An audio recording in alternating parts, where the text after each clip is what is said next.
ایٹمی سائنسدان ڈاکٹر عبدالقدیر خان کی رہائش E7 اسلام آباد میں ہے۔ طویل قانونی جدوجہد کے بعد عدلیہ نے چند دن پہلے انہیں آزاد شہری قرار دیا۔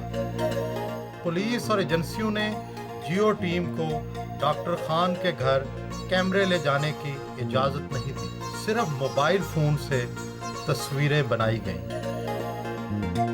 لمبے مذاکرات اور ڈاکٹر خان کے اصرار کے باوجود کیمرے اندر لانے کی اجازت نہ ملی، جس پر ڈاکٹر قدیر خان نے بطور احتجاج کوثار مارکیٹ جانے کا فیصلہ کیا۔ وہاں بھی پولیس اور ایجنسیوں کی روک تھام جاری رہی، لیکن میڈیا کے آنے اور ڈاکٹر قدیر کی جرأت سے یہ پابندی ٹوٹ گئی۔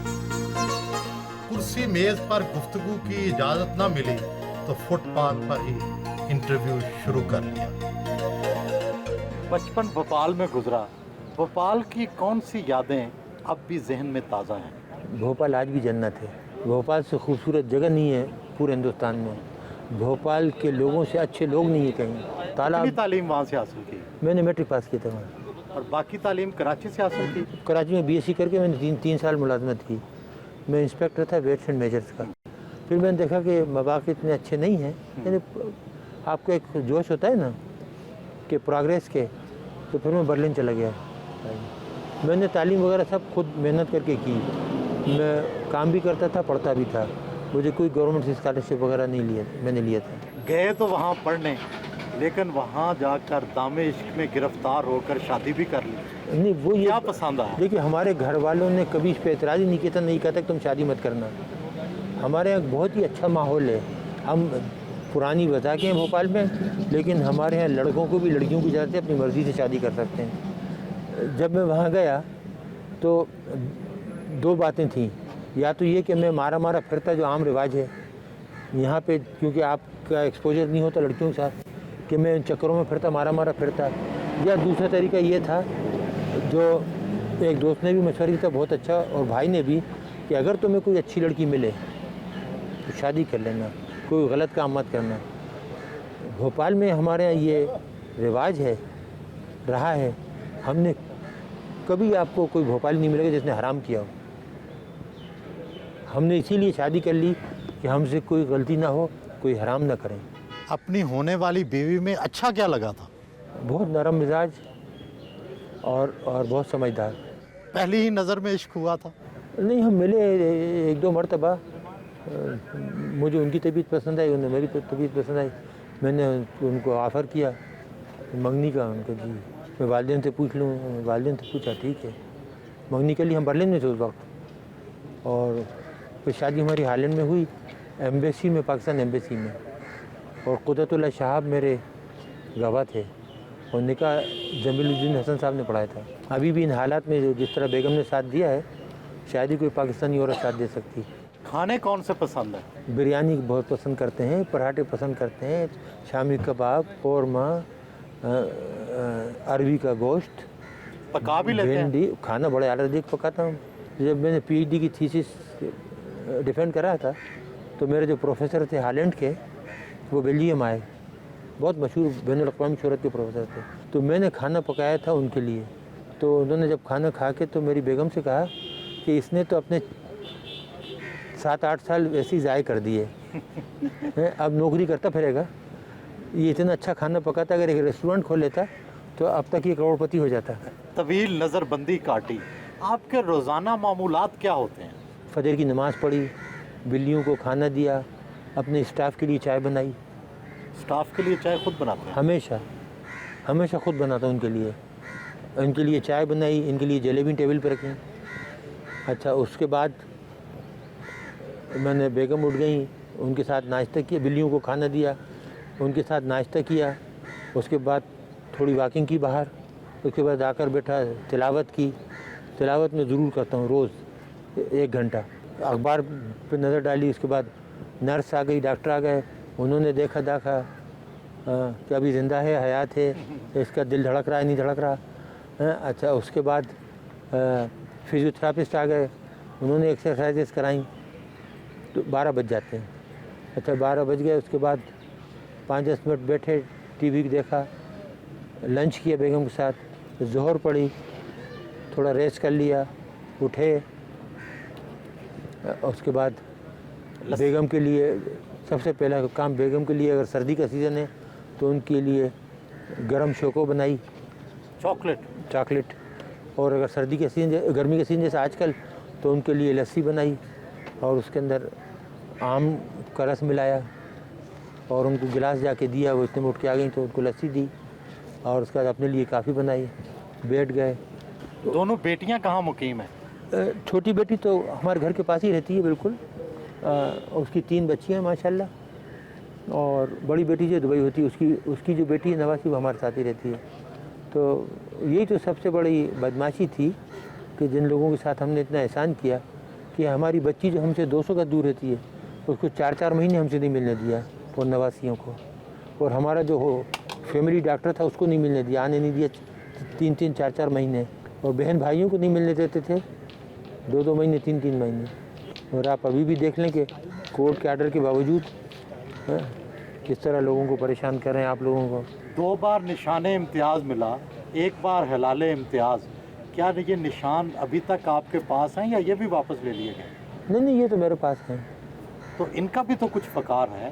یہ تو کوئی لے نہیں سکتا، یہ تو جب تک کہ میں خود واپس نہ کروں، اور یہ میں ان چوروں کے ہاتھوں سے تھوڑی لیا، میں نے اپنی محنت کے بل پہ لیا ہے۔ جو میں نے اس ملک کو دیا اس کی ریکگنیشن میں بے نظیر صاحبہ نے دیا اور نواز شریف صاحب نے دیا، دھماکوں کے بعد ایک نشان امتیاز۔ آپ نے بہت سے حکمران دیکھے، ذوالفقار علی بھٹو، جنرل ضیاء الحق، بے نظیر بھٹو، نواز شریف، جنرل مشرف، صدر آصف زرداری، تو آپ کو کون سب سے اچھا لگا؟ غلام شاہ صاحب سے بڑھ کے کوئی محب وطن اور سنسیئر آدمی پیدا نہیں ہوا اس ملک کے لیے۔ ڈاکٹر صاحب، زندگی میں سب سے خوشی کا لمحہ اور غمزدہ لمحہ کون سا تھا؟ جب میزائل فائر کی 6 اپریل 98 کو غوری سکسیسفل رہی، بےحد خوشی ہوئی۔ جب 28 مئی کو نیوکلیر ایکسپلوژنس ہوئے، بےحد خوشی ہوئی کہ بھائی ہم نے جو محنت کی تھی اتنے برسوں وہ کارآمد رہی، اللہ کا شکر ہے کہ پاکستان نے ایٹامک پاور بن گیا۔ غمزدہ لمحہ کون سا تھا؟ کم زیادہ تو بس یہی ہے جو ہمارے ساتھ سلوک کیا، اس سے بڑھ کے اور کیا ہوگا، اس سے بڑھ کے اور کوئی غمزدہ نہیں ہوتا۔ یعنی غدار جو خود غدار ملک کو بیچ دیا، پاکستانی کو بیچ کے پیسے لیے، وہ محب وطن ہے اور ہم غدار ہیں۔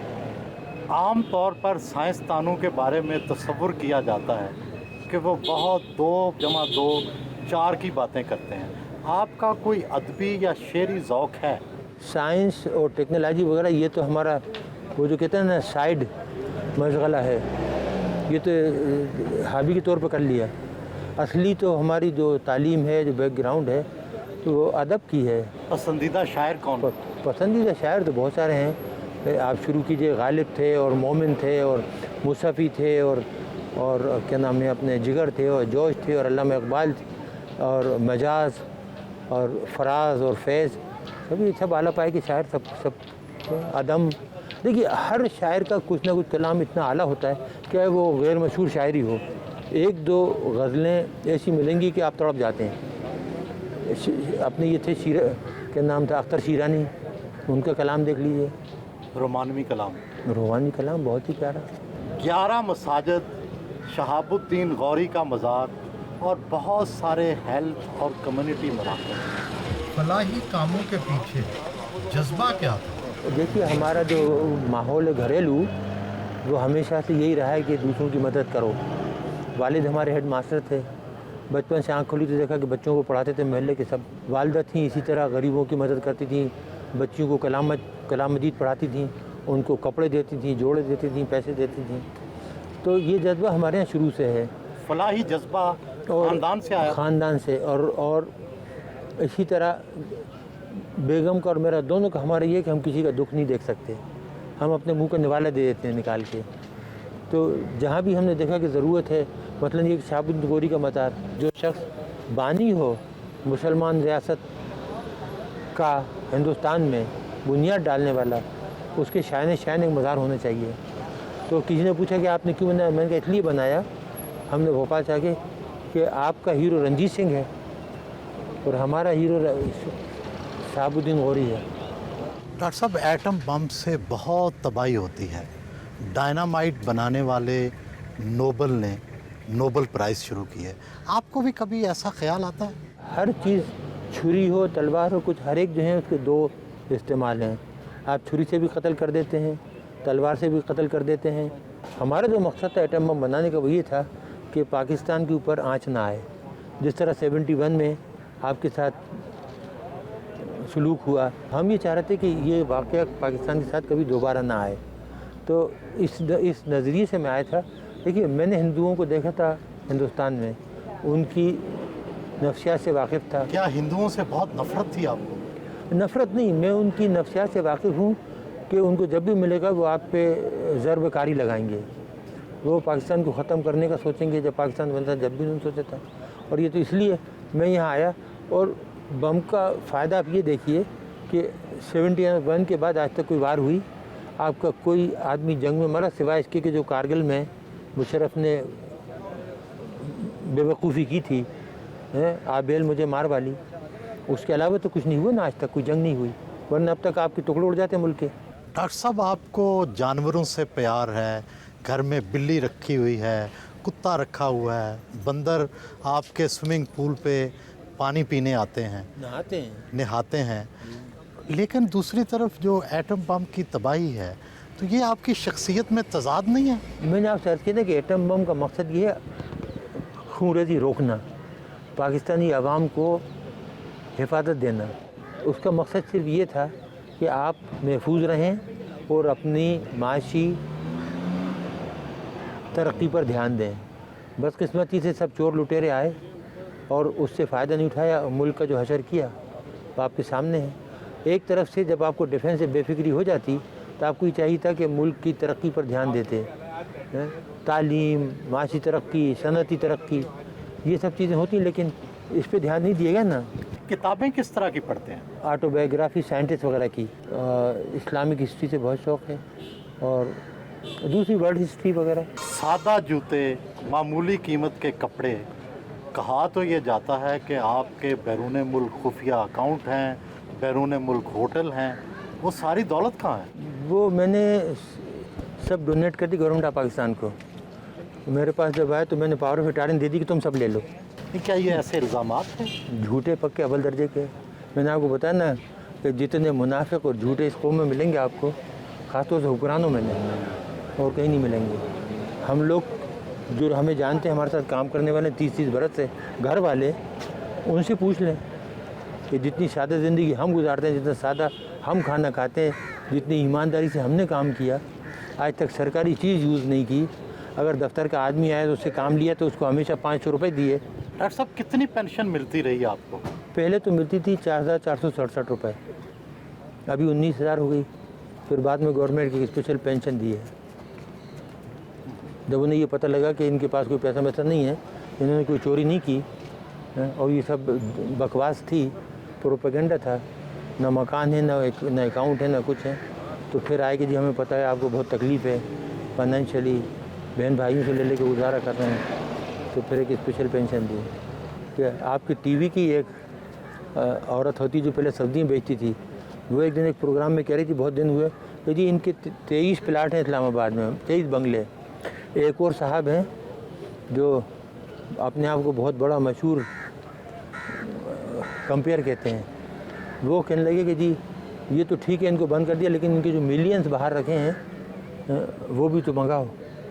تو کتنے پلاٹ آپ کے ہیں اسلام آباد میں؟ پورا اسلام آباد، پورا پاکستان میرا ہے۔ نہیں ویسے جہاں جیسے آپ کی ذاتی ملکیت کتنے ہیں؟ میری ذاتی ملکیت جو گھر آپ نے دیکھا تھا وہ ہے، اور ایک بنی گالہ میں جو ہم نے بنایا تھا، اور اس کے کاغذات موجود ہیں، پیسے جس طریقے سے ہم نے لگائے۔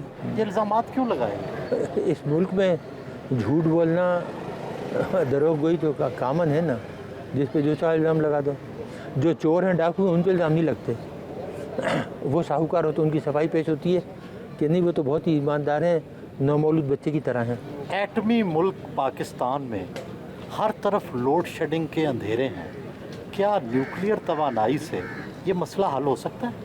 یہ ہو سکتا تھا بہت، لیکن اگر آپ کرنا چاہیں، کوئی کام بھی آپ کرنا چاہیں تو اس کو آپ نیشنل لیول پہ لیں، نیشنل پالیسی بنائیں،